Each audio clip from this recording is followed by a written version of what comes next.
एक सामान्य सी मैं बताऊं, पिछले 15 दिन से हम होली के गानों को सुन रहे हैं। मैं अक्सर चिंतित रहता था कि हमारे पर्व और त्योहार को कितना फुर्र बनाने का प्रयास हो रहा है, लेकिन इस बार मैं प्रदेश भर के सभी जगहों के गानों को मैं मंगवाता था कि भाई क्या गाने बज रहे हैं, मुझे थोड़ा बताओ, क्योंकि समाज की जानकारी मिलती है। लेकिन हर जगह एक ही गाना होली में बज रहा था, जो राम को लाए हैं। अब अनुमान करिए होली है, लेकिन होली के अवसर पर गाना बज रहा है जो राम को लाए हैं। अब आप सोचिए कितना परिवर्तन हुआ है कला के क्षेत्र में भी और संस्कृति के संवर्धन के लिए। एक सामान्य सी मैं बताऊं, पिछले 15 दिन से हम होली के गानों को सुन रहे हैं। मित्रों, कितना प्रभाव पड़ता है। मैं अक्सर चिंतित रहता था कि हमारे पर्व और त्योहार को कितना फुर्र बनाने का प्रयास हो रहा है, कितने फोड़ गाने बजते थे।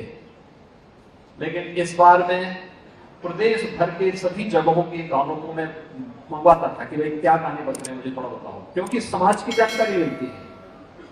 लेकिन हर जगह एक ही गाना होली में बज रहा था, जो राम को लाए हैं। अब अनुमान करिए होली है, लेकिन होली के अवसर पर गाना बज रहा है जो राम को लाए हैं। अब आप सोचिए कितना परिवर्तन हुआ है। और यह परिवर्तन आज मेरठ में भी हमें देखने को मिल रहा है कि राजेंद्र जी ने कितनी सहजता के साथ, कितनी ईमानदारी के साथ और उतनी ही यानी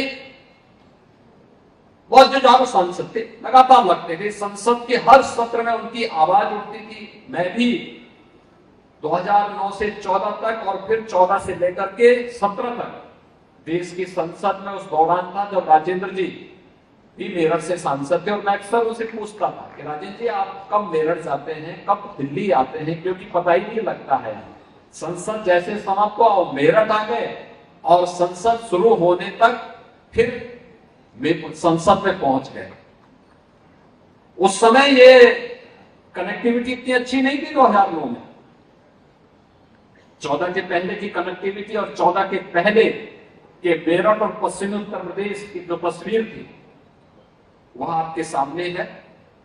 और उन स्थितियों में राजेंद्र जी ने अपने योग्यतम प्रतिनिधि के रूप में, उत्तराधिकार के रूप में अरुण गोविल जी को आपके बीच में यहां पर दिया है। और अरुण गोविल जी भारत की कला जगत के वह एक जीवंत हस्ताक्षर हैं जिन्होंने प्रभु राम के चरित्र का मंचन आज से 3 दशक पूर्व जिस मजबूती के साथ किया था। मैं देख रहा था उस समय तो लोकप्रिय था ही, लेकिन कोरोना में 4 साल पहले जब लॉकडाउन लगा था, सबसे ज्यादा मांग हर परिवार से हुई थी कि रामायण सीरियल था। कांवड़ यात्रा का जब निर्णय था, बहुत कठिन निर्णय था, क्योंकि इससे पहले बैन था, कोई राज्य नहीं निकालने दे रहा था। हमने कहा भी क्या है, क्या बैठक हुई? उन्होंने कहा सब बैठक हो गई। अरे हमने कहा हुआ क्या, क्या तय हुआ? कहा सब कांवड़ यात्रा नहीं निकल पाएगी। तो मैंने कहा फिर हम लोग क्या यहाँ ताली बजाने के लिए आए हैं क्या? शासन में आए हैं तो शासन दमदार तरीके से चलेगा और उस दमदार तरीके से चलाना सिखाएंगे। जिसको काम करना होगा हमारे साथ काम करेगा, जिसको काम नहीं करना होगा वो छुट्टी लिख के दे, मैं भी सैंक्शन करता हूं, जीवन भर के लिए छुट्टी करता हूं। यह अवसर कैसे? एक वोट ने बदला है। पहले दंगे होते थे, आज दंगा नहीं है। दंगों के कारण कर्फ्यू लगता था, आज कर्फ्यू नहीं है। आज तो कांवड़ यात्रा निकल रही शानदार तरीके से। पहले कांवड़ यात्रा इसलिए नहीं निकलती थी कि कुछ लोगों को कष्ट होगा, कुछ लोगों को कष्ट होगा। हमने कहा कि भी देखो, हम किसी को कष्ट पहुंचाने के लिए नहीं आए हैं, हम तो समाज को संतुष्ट करने के लिए आए हैं। और समाज की संतुष्टि यह है कि आस्था का सम्मान होना चाहिए, भारत की सनातन आस्था का सम्मान होना चाहिए। और आस्था का सम्मान कांवड़ यात्रा से होगी। हमारा सनातन धर्मावलंबी किसी को छेड़ता नहीं है, शांतिपूर्ण तरीके से, सौहार्दपूर्ण तरीके से जीवन यापन करना चाहता है। कावड़ यात्रा का जब निर्णय था, बहुत कठिन निर्णय था, क्योंकि इससे पहले बैन था, कोई राज्य नहीं निकालने दे रहा था, और ये सब चीजें तय थी पहले से, एक लिखित डॉक्यूमेंट बना हुआ था, उसके अनुसार सब लोग उसको केवल लागू करते थे। हमने कहा भी क्या है, क्या बैठक हुई? उन्होंने कहा साहब बैठक हो गई। अरे हमने कहा हुआ क्या, क्या तय हुआ? कहा सब कावड़ यात्रा नहीं निकल पाएगा। तो मैंने कहा फिर हम लोग क्या यहाँ ताली बजाने के लिए आए हैं क्या?